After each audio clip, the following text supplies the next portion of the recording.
बिस्मिल्लाहिर्रहमानिर्रहीम। अस्सलाम वालेकुम स्टूडेंट्स, मैं हूं राशिद और आप देख रहे हैं मैथ विद राशिद। तो स्टूडेंट्स, आज की इस वीडियो के अंदर हम एक्सरसाइज 12.1 स्टार्ट करने वाले हैं और 12.1 स्टार्ट करने से पहले हमारे पास कुछ कंसेप्ट हैं चैप्टर 12 के, हम उसे समझ लेते हैं ताकि हमारे पास 12.1 एक्सरसाइज इजी से सॉल्व हो सके। तो चलिए स्टूडेंट्स, हमारे पास सबसे पहला कंसेप्ट है कि चैप्टर का नाम भी हमारा यही है कि हमारे पास इंफॉर्मेशन हैंडलिंग क्या होती है। स्टूडेंट्स, इंफॉर्मेशन हैंडलिंग हमारे पास ये होती है, यहां पे अगर आ जाए तो इसकी डेफिनेशन दी गई, to know about something is known as information and to represent that information in a manageable way so that useful conclusion can be draw is called information handling. किसी चीज के बारे में मालूमात हासिल करना इंफॉर्मेशन कहलाता है और उस मालूमात को इस तरह पेश करना कि उससे कोई फायदामंद नतीजा हासिल किया जाए, उसको क्या कहते हैं हम स्टूडेंट्स? इंफॉर्मेशन हैंडलिंग कहते हैं। यहां तक हमने क्या किया, इंफॉर्मेशन हैंडलिंग की डेफिनेशन देखी और इंफॉर्मेशन हैंडलिंग का इजी में मतलब आपको समझाना चाहो तो इसका मतलब होता है डाटा को कलेक्ट करना, ऑर्गेनाइज करना, प्रेजेंट करना और एनालाइज करना। रियल लाइफ में इसकी एग्जांपल है, जैसे क्लास के स्टूडेंट्स के मार्क्स कलेक्ट किए जाए, उनको ग्रुप में डिवाइड किया जाए, टेबल या ग्राफ बनाया जाए, रिजल्ट निकाला जाए। ये सारा प्रोसेस हमारे पास क्या कहलाता है? इंफॉर्मेशन हैंडलिंग कहलाता है। स्टूडेंट्स, ये यूज क्यों होता है इंफॉर्मेशन हैंडलिंग? ये प्रैक्टिकली लाइफ के अंदर यूज इसलिए होता है कि हमारे पास डेटा समझना इजी हो जाता है, कंपेयर कर सकते हैं, डिसीजन ले सकते हैं। जैसे मैं एग्जांपल देता हूं, हमारे पास किस क्लास का रिजल्ट बेस्ट है, किस रेंज में ज्यादा स्टूडेंट है, इस तरह हम क्या कर सकते हैं? इंफॉर्मेशनल हैंडलिंग की मदद से कर सकते हैं। हम सारे जो रिजल्ट होता है उसको क्या करें, प्रोसेस के अंदर लेके हैं, उसे क्या कहते हैं? इंफॉर्मेशन हैंडलिंग कहते हैं। स्टूडेंट्स, आई होप आपको इंफॉर्मेशन हैंडलिंग की समझ आ गई होगी। अब हम अपनी एक्सरसाइज 12.1 का क्वेश्चन नंबर 1। तो स्टूडेंट, मेरे पास एक्सरसाइज 12.1 का क्वेश्चन नंबर 1 है। द फॉलोइंग डिस्ट्रीब्यूशन, डिस्ट्रीब्यूशन का मतलब होता है तकसीम करना, डिवाइड करना, बराबर हिस्सों में उसको पार्ट में डिवाइड करना। Represent the scores, score achieved by a group of chemistry students in the chemistry laboratory. अब हमें स्कोर दिया गया है केमिस्ट्री स्टूडेंट का जो उन्होंने केमिस्ट्री लैबोरेटरी के अंदर अचीव किया। अब स्कोर मेरे पास क्या है? 24 से 28 तक जितने स्कोर लिए, वो नंबर ऑफ स्टूडेंट्स मेरे पास कितने? 3 है। ये मेरे पास स्कोर दिया गया, नीचे उसकी फ्रीक्वेंसीज दी गई हैं। अब हमने क्या करना है? इन्हीं की मदद से नीचे हमें कुछ आंसर दिए गए, हमने उनके क्या करना है? क्वेश्चन देने हैं। तो चलिए हम अपना क्वेश्चन यहां से स्टार्ट करते हैं। स्टूडेंट्स, मेरे पास क्वेश्चन नंबर 1 है।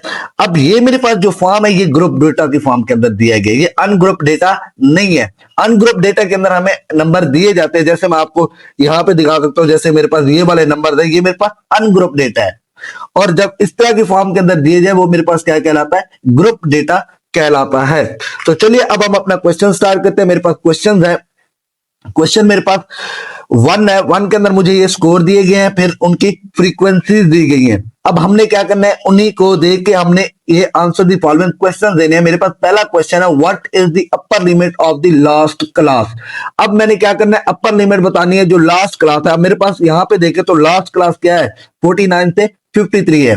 अब 49 से 53 अपर लिमिट जो होती है ऊपर वाली होती है, और लोअर लिमिट जो होती है नीचे वाली, यानी पहले वाली लोअर होती है और आखिर वाली क्या होती है? मेरे पास अपर लिमिट होती है। अब इसकी अपर लिमिट मेरे पास क्या है स्टूडेंट? 53 है। तो यहां पे मैं इसका आंसर लिख सकता हूं, the upper limit of the last class is, the upper limit of the last class is 53। वो मेरे पास कितनी है? 53 है। ये देखें तो मेरे पास क्या आ रही थी? 53 आती। इसकी अपर लिमिट तो मैंने यहां पे लिख दी, वो मेरे पास क्या है? 53 है। अब हम इसका पार्ट 2 करते हैं। What is the lower limit of the class. अब 39 एंड 43 के अंदर हमें लोअर लिमिट पूछी गई, तो पहले वाली हमारे पास लोअर लिमिट होती है और जो एंड में आती है वो हमारे पास क्या कहलाती है? अपर लिमिट कहलाती है। तो हम यहां पर सिंपल लिख सकते हैं, the lower limit of the class, the lower limit of the class is 39। वो मेरे पास कितनी है?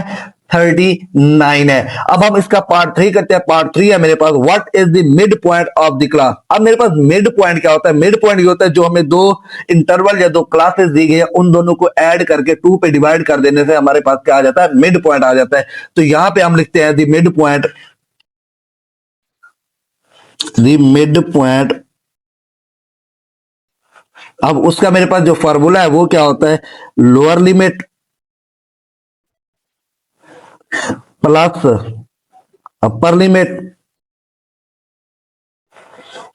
डिवाइडेड बाय क्या होता है स्टूडेंट्स 2 होता है। अब लोअर लिमिट मेरे पास क्या है 34 है, अपर लिमिट मेरे पास क्या है स्टूडेंट्स 38 है। अब मैं इन दोनों को जब डिवाइड करूंगा 2 पे तो मेरे पास आंसर कितना आएगा। अब ये 34 और 38 को जब मैंने ऐड किया तो मेरे पास आंसर आया 72। जब मैंने इसको डिवाइड किया तो मेरे पास आंसर क्या आया 36 आया। तो इस तरह the mid point of the class 34 and 38 is वो मेरे पास कितनी है 36 है। आई होप आपको पार्ट 1, पार्ट 2 और पार्ट 3 की समझ आ गई होगी। अब हम पार्ट 4 करते हैं। तो स्टूडेंट मेरे पास पार्ट 4 है।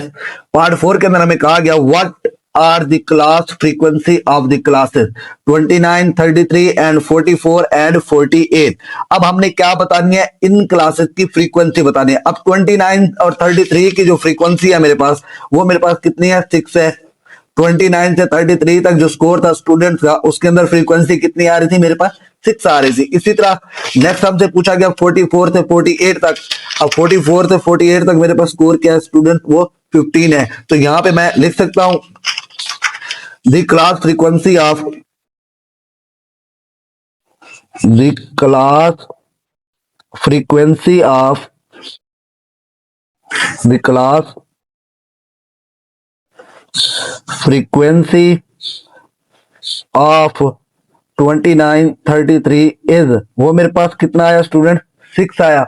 इसी तरह the class frequency of the class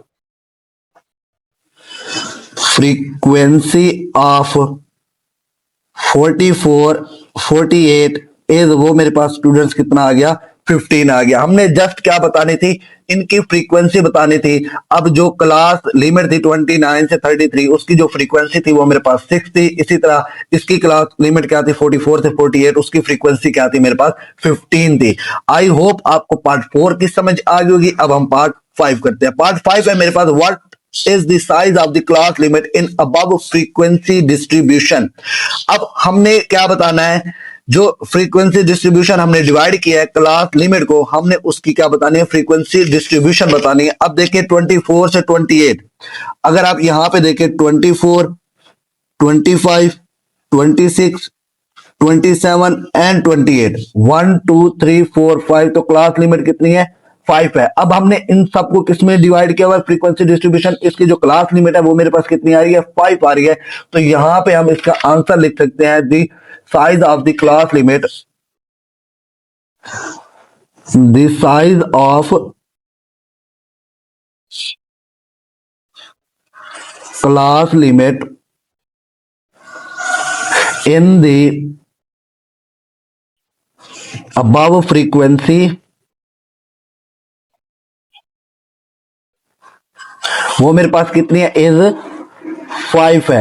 अब हर क्लास लिमिट की जो फ्रीक्वेंसी डिस्ट्रीब्यूशन है वो मेरे पास कितनी आ रही है स्टूडेंट्स 5 आ रही है। ये तो स्टूडेंट मेरे पास पार्ट 6 है in which class or group does minimum number of students fall.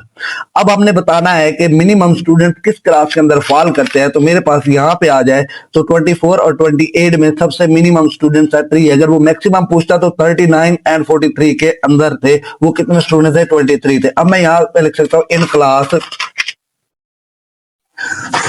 Class अब क्लास मेरे पास क्या है 24 से 28 in class 24 to 28 the minimum number of students fall the minimum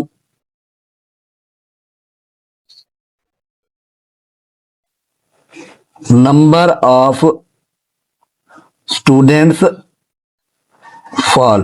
वो हमारे पास कौन सी क्लास है जिसमें मिनिमम स्टूडेंट्स है वो 24 से लेके 28 तक है। वो मेरे पास क्या आ रहे हैं मिनिमम स्टूडेंट्स आ रहे हैं। स्टूडेंट्स हमने क्या देखा कि हमारे पास जो मिनिमम स्टूडेंट्स की क्लास आ रही थी वो कौन सी थी 24 से 28 थी। आई होप आपको पार्ट 6 समझ आ गया होगा। जी तो स्टूडेंट मेरे पास पार्ट 7 है what is the lower limit of the class having 15 as its class frequency.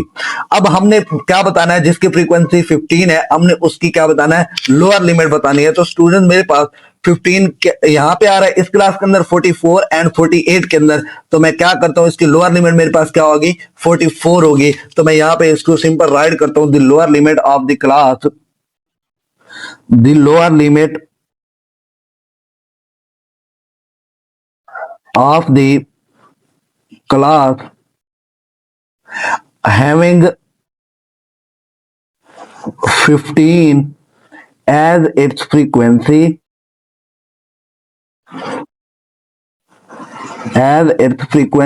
is, वो मेरे पास कितनी है 44 है। उसकी लोअर लिमिट हमने बतानी थी, वो हमने बताई कितनी आ गई मेरे पास 44 आ गई। अब मेरे पास पार्ट 8 है। पार्ट 8 में मेरे पास से पूछा गया what is the number of student having scores between 24 and 43।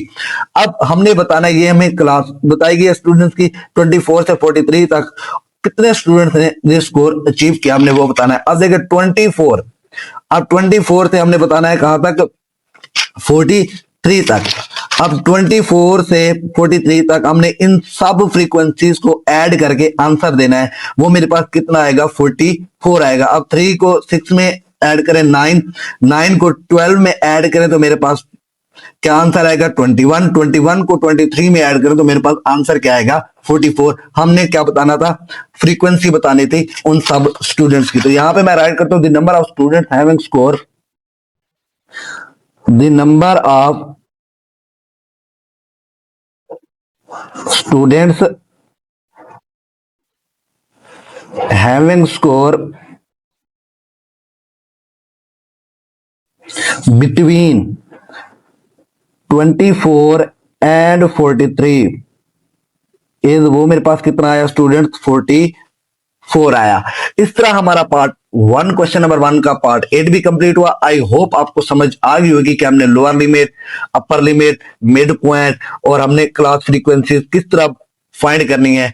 तो इस तरह हमारा क्या हुआ, क्वेश्चन नंबर 1 कंप्लीट हुआ। आई होप आपको क्वेश्चन नंबर 1 की समझ आ गई होगी।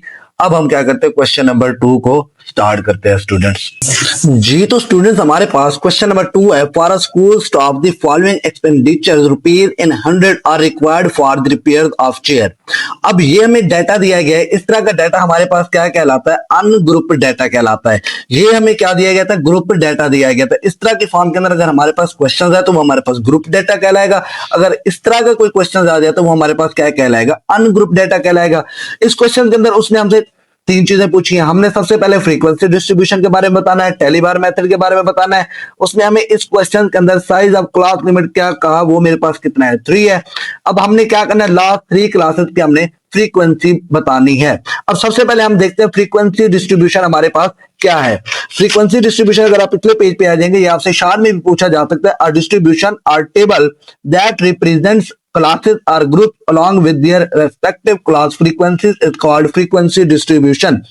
इसका मतलब यह है कि ऐसी डिस्ट्रीब्यूशन या टेबल जो क्लास या ग्रुप को उनके मुताल्लिका फ्रीक्वेंसी के साथ क्या करें, रिप्रेजेंट करें, उससे हम क्या कहते हैं, फ्रीक्वेंसी डिस्ट्रीब्यूशन कहते हैं। इन अदर वर्ड्स, अब क्या क्या दूसरे अल्फाज में उसने हमें बताया, the various atoms of data are classified into certain groups or classes, and the number of atoms lying in each group or class input against that group or class. The data organized and summarized in this way is known as frequency distribution। दूसरे अल्फाज में data के मुख्तलिफ atoms को कुछ खास group या classes में डिवाइड किया जाता है और हर ग्रुप या क्लास में मौजूद एटम्स की तादाद उस ग्रुप के सामने लिख दी जाती है। इस तरह से मुनज्जम और मुख्तसर किया गया डेटा फ्रीक्वेंसी डिस्ट्रीब्यूशन कहलाता है। जैसे हमारे पास क्वेश्चन नंबर 1 के अंदर था, ये हम इस तरह के टेबल्स को हम क्या कहते हैं, फ्रीक्वेंसी डिस्ट्रीब्यूशन कहते हैं। इस तरह के हम टेबल्स इसी क्वेश्चन के अंदर भी हम क्या करेंगे, ड्रॉ करेंगे और उसी को हम क्या कहेंगे, फ्रीक्वेंसी डिस्ट्रीब्यूशन कहेंगे। और उसके अंदर हमने टेलीबार मेथड, अब हमने बात करनी है टेलीबार मेथड की। अगर हम इस एग्जांपल पे आ जाए कि इससे डाटा को हम क्या कहते हैं, अनग्रुप डाटा कहते हैं। अब इन नंबर्स में जो क्लास आर यूज उसी के सामने हम लाइन ड्रॉ कर देना, इसे क्या कहते हैं, टेलीमार्क कहते हैं। और अनग्रुप डाटा का जो दूसरा नाम है उसको क्या कहते हैं, रॉ डाटा कहते हैं। ये आपसे एमसीक्यूज में पूछ सकता है। अब हम चलते हैं क्वेश्चंस को स्टार्ट करते हैं और उस क्वेश्चन के अंदर हम क्लास साइज देखेंगे, टेलीमार्क देखेंगे और हम फ्रीक्वेंसीज को ड्रॉ करेंगे। तो चलिए अब हम अपना क्वेश्चन नंबर 2 स्टार्ट करते हैं जी। तो स्टूडेंट मेरे पास क्वेश्चन नंबर 2 है, ये हमें डाटा दिया गया है, ये अनग्रुप डाटा है। अब इससे हमने क्या करना है, ऐसे टेबल ड्रॉ करना है जिसको हम फ्रीक्वेंसी डिस्ट्रीब्यूशन कहेंगे। अब हमने क्या करना है, सबसे पहले क्लास लिमिट उसने हमें क्वेश्चन के अंदर बता दी थी, वो हमारे पास कितनी है, वो 3 है। अब क्लास लिमिट जब हम ड्रॉ करते हैं तो हमारे पास मिनिमम और मैक्सिमम वैल्यू का पता होना लाजमी है। अब इस पूरे डाटा के अंदर देखें तो हमारे पास जो मिनिमम वैल्यू आ रही होगी वो 144 आ रही होगी, तो यहाँ पे हम ड्रॉ करते हैं, वो मेरे पास क्या है 144, और मैक्सिमम वैल्यू क्या आ रही होगी 167 आ रही होगी। अब हमें मिनिमम और मैक्सिमम वैल्यू का पता चल गया, अब हम इसी की मदद से क्लास लिमिट ड्रॉ कर सकते हैं। अब देखिए हमने क्लास लिमिट का साइज कितना रखना है, 3 रखना है। अब पहले देखिए 144 है, अब 144, 145 एंड 146। अब देखिए क्लास साइज कितना हो गया, 3 हो गया, तो मतलब मेरी क्लास लिमिट क्या है 144 से 146 है। नेक्स्ट मेरी क्लास लिमिट क्या होगी 147, 148 एंड 149, तो यहां पे मैं ड्रॉ कर देता हूं 149। मेरी नेक्स्ट जो क्लास होगी 150, 151 एंड 152 होगी। हमने 3 का डिफरेंस रखना है साइज ऑफ क्लास लिमिट में। उसके बाद क्या होगा 153, 154 एंड 155। उसके बाद मेरे पास क्या है 156, 157 एंड 158। उसके बाद मेरे पास जो क्लास साइज है 159, 160 एंड 161। उसके बाद मेरे पास क्या होगा 162, 163 एंड 164 हो जाएगा। उसके बाद जो मेरी क्लास है 165, 166, 167। तो इस तरह हमने क्या किया, मिनिमम एंड मैक्सिमम वैल्यू की मदद से और साइज ऑफ क्लास लिमिट की मदद से हमने क्या किया, क्लास लिमिट को ड्रॉ किया। इस तरह हमारे पास जो क्लास लिमिट थी 144 से लेकर 146 तक थी। अब हमने क्या करना है, टैली मार्क्स लगाने हैं। टैली मार्क्स लगाने के लिए हम क्या करेंगे, इन नंबर्स को देखेंगे और उसी के सामने टैली मार्क्स लगाते जाएंगे। अब सबसे पहले देखें तो मेरे पास क्या है 145 है। अब 145 देखें तो पहले क्लास लिमिट के अंदर आ रहा है, तो मैं यहां पे एक लाइन ड्रा कर दूंगा, इसे कहते हैं टैली मार्क्स। उसके बाद देखिए 152 मेरे पास किस क्लास के अंदर आ रहा है, इस क्लास के अंदर आ रहा है, तो यहां पे मैं एक लाइन ड्रा कर दूंगा, वो मेरे पास क्या होगी 152। इसी तरह 153 देखे तो इस क्लास के अंदर आ रहा है, तो यहां पे मैं ड्रा कर देता हूं 153 के सामने टैली मार्क्स। उसके बाद देखिए 156 मेरे पास इस क्लास के अंदर आ रहा है, तो यहां पे मैं ड्रा कर देता हूं 156 की क्लास के सामने। इसी तरह 158 भी इसी क्लास के अंदर आ रहा है, तो यहां पे मैं ड्रा कर देता हूं 158 के सामने। 160 है, 160 मेरे पास किस क्लास के अंदर आ रहा है, 160 मेरे पास इस क्लास के अंदर आ रहा है, तो यहां पे मैं टैली मार्क्स ड्रा कर दूंगा। उसके बाद मेरे पास 146 है, 146 देखे तो फर्स्ट क्लास के अंदर आ रहा है, तो यहां पे मैं टैली मार्क ड्रॉ कर दूंगा। उसके बाद है 152 मेरे पास इस क्लास के अंदर आ रहा है, तो यहां पे मैं लाइन टैली मार्क्स ड्रॉ कर दूंगा। 155 मेरे पास इस क्लास के अंदर आ रहा है, तो मैं यहां पे टैली मार्क्स ड्रॉ कर दूंगा। इसी तरह 159 को देखना है, 159 मेरे पास इस क्लास के अंदर आ रहा है, तो यहां पे मैं टैली मार्क्स ड्रॉ कर दूंगा। इसी तरह 161 मेरे पास इस क्लास के अंदर आ रहा है, तो यहां पे मैं ड्रॉ कर दूंगा। इसी तरह 163 मेरे पास इस क्लास के अंदर आ रहा है, तो यहां पे मैं क्या करूंगा, इसको ड्रॉ कर दूंगा। 165 मेरे पास इस क्लास के अंदर आ रहा है, तो यहां पे मैं इसको क्या कर दूंगा, ड्रॉ कर दूंगा। 165 एंड 170 यहां पे मैंने टैली मार्क्स ड्रॉ कर दी। उसके बाद मेरे पास क्या है 147 मेरे पास देखे तो इस क्लास के अंदर आ रहा है, तो यहां पे मैं टैली मार्क्स ड्रॉ कर दूंगा। 148 मेरे पास इसी क्लास के अंदर आ रहा है, तो मैं यहां पे ड्रॉ कर दूंगा। उसके बाद देखे 151 मेरे पास इस क्लास के अंदर आ रहा है, तो मैं यहां पे टैली मार्क्स ड्रॉ कर दूंगा। 154 मेरे पास इस क्लास के अंदर आ रहा है, तो यहां पे मैं क्या करूंगा, टैली मार्क्स ड्रॉ कर दूंगा। उसके बाद मेरे पास क्या है 156 मेरे पास इस क्लास के अंदर आ रहा है, तो यहां पे मैं ड्रॉ कर दूंगा 156 को। उसके बाद देखिए 158 मेरे पास इस क्लास के अंदर आ रहा है, तो इसको मैं यहां पे ड्रॉ कर दूंगा टैली मार्क्स को। उसके बाद 160 है, 160 मेरे पास इस क्लास के अंदर आ रहा है, तो मैं क्या करूंगा, इसे यहां पे ड्रॉ कर दूंगा। उसके बाद देखिए 160 हो गया। उसके बाद मेरे पास क्या है 144 है, 144 मेरे पास कहां पे आ रहा है, पहली क्लास के अंदर आ रहा है, तो यहां पे मैं क्या करूंगा, इसको ड्रॉ कर दूंगा। उसके बाद देखिए 167 है, 167 मेरे पास क्या आ रहा है, आखिरी क्लास के अंदर आ रहा है, तो यहां पे मैं क्या करूंगा, टैली मार्क्स ड्रॉ कर दूंगा। उसके बाद 151 है मेरे पास, 151 मेरे पास इस क्लास के अंदर आ रहा है, तो मैं क्या करूंगा, यहां पे ड्रॉ कर दूंगा टैली मार्क्स। उसके बाद देखिए 150 इसी क्लास के अंदर आ रहा है। जब हमारे पास 4 लाइंस हो जाए तो हम 5वीं लाइन लगाते हैं, तो इसके ऊपर लगाते हैं, इस तरह हम टैली मार्क्स ड्रॉ कर देते हैं, मेरे पास 5वीं लाइन होती है। उसके बाद 152 दोबारा इसी क्लास के अंदर आ रहा है, तो यहां पे मैं ड्रॉ कर दूंगा 152। उसके बाद 149। अब 149 देखे तो मेरे पास यहां पे ड्रा हो रहा है। अब मैं क्या करूंगा, यहां पे टैली मार्क्स ड्रा कर दूंगा। उसके बाद देखे 145 145 मेरे पास फर्स्ट क्लास के अंदर आ रहा है, तो यहां पे मैं क्या करूंगा, इसको ड्रा कर दूंगा टैली मार्क्स को। उसके बाद देखिए 153 मेरे पास इस क्लास के अंदर आ रहा है, तो मैं क्या करूंगा 153 को इस क्लास के अंदर ड्रा कर दूंगा। उसके बाद देखिए 152 मेरे पास इस क्लास के अंदर आ रहा है, तो यहाँ पे मैं टैली मार्क्स लगा दूंगा। इस ऐसे ही 155 को देखे तो 155 दोबारा इसी क्लास के अंदर आ रहा है, तो मैं क्या करूंगा, इसके ऊपर लाइन लगा दूंगा। जब 4 हो जाते तो हम 5वीं लाइन लगा देते हैं। तो देखिए हमारे पास पहले टैली मार्क्स कितने हैं, 4 है। दूसरे पे मेरे पास 3 है। इसके अंदर टैली मार्क्स मेरे पास 7 है। इसमें मेरे पास टैली मार्क्स 5 है। इसके अंदर मेरे पास टैली मार्क्स 4 है। इसके अंदर भी टैली मार्क्स मेरे पास 4 है। यहाँ पे टैली मार्क्स 1 और यहाँ पे टैली मार्क्स मेरे पास स्टूडेंट्स क्या आ गया, 2 आ गया। अब इसी टैली मार्क्स की मदद से हमने क्या करनी है, फ्रीक्वेंसी ड्रा कर देनी है। अगर 4 टैली मार्क्स है तो मेरे पास फ्रीक्वेंसी भी क्या होगी, 4 होगी। 3 है तो फ्रीक्वेंसी भी मेरे पास क्या होगी, 3 होगी। 7 है तो फ्रीक्वेंसी भी मेरे पास 7 होगी। 5 है तो फ्रीक्वेंसी भी मेरे पास स्टूडेंट 5 होगी। 4 है तो फ्रीक्वेंसी भी 4 होगी। यहाँ पे भी 4 है तो फ्रीक्वेंसी 4। यहाँ पे 1 है तो टैली मार्क्स यहाँ पे फ्रीक्वेंसी 1 और ये 2 है तो ये फ्रीक्वेंसी भी मेरे पास क्या कहलाएगी स्टूडेंट, 2 कहलाएगी।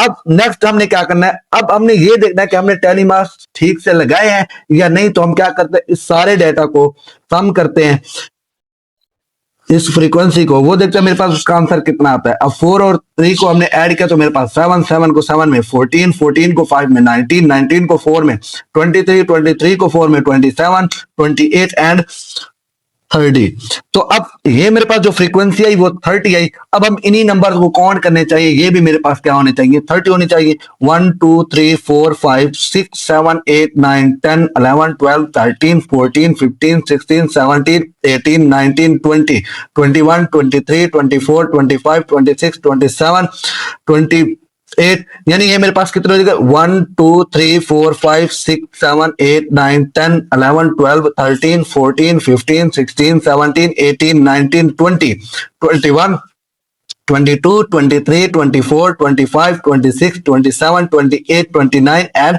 30। तो ये भी मेरे पास 30 आ रहे हैं, तो फ्रीक्वेंसी भी मेरे पास क्या आ रही है, 30 आ रही है। तो इस तरह हमने क्या क्या फ्रीक्वेंसी डिस्ट्रीब्यूशन ड्रा की। अब मैं यहां पे लिख देता हूं, ये मेरे पास क्या है, फ्रीक्वेंसी डिस्ट्रीब्यूशन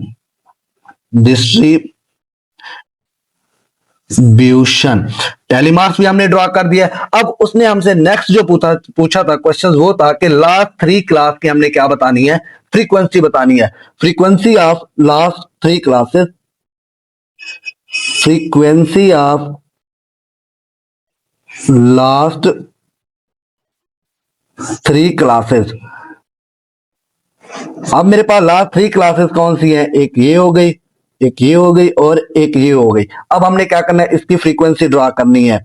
अब देखिए 159 से 161 तक जो फ्रीक्वेंसी आई वो मेरे पास कितनी आई, 4 थी, मैं लिख देता हूं। इसी तरह 162 से 164 तक जो फ्रीक्वेंसी आई वो मेरे पास कितनी है, 1 है। इसी तरह 165 से 167 तक जो फ्रीक्वेंसी आई वो मेरे पास कितनी है, 2 है। स्टूडेंट्स यहां पे आगे लिख दो फ्रीक्वेंसी सबके सामने। तो इस तरह इस क्वेश्चंस में हमसे यही पूछा गया था, frequency distribution, tally marks and last 3 जो हमारे पास क्लासेस थे उनकी फ्रीक्वेंसी पूछी गई थी। आई होप आपको क्वेश्चन नंबर 2 की समझ आ गई होगी। अगर आज की वीडियो आपको हेल्पफुल लगी हो तो वीडियो को लाइक करें, शेयर करें और चैनल को लाजमी सब्सक्राइब करें। अल्लाह हाफिज़ स्टूडेंट, मिलते हैं नेक्स्ट वीडियो में।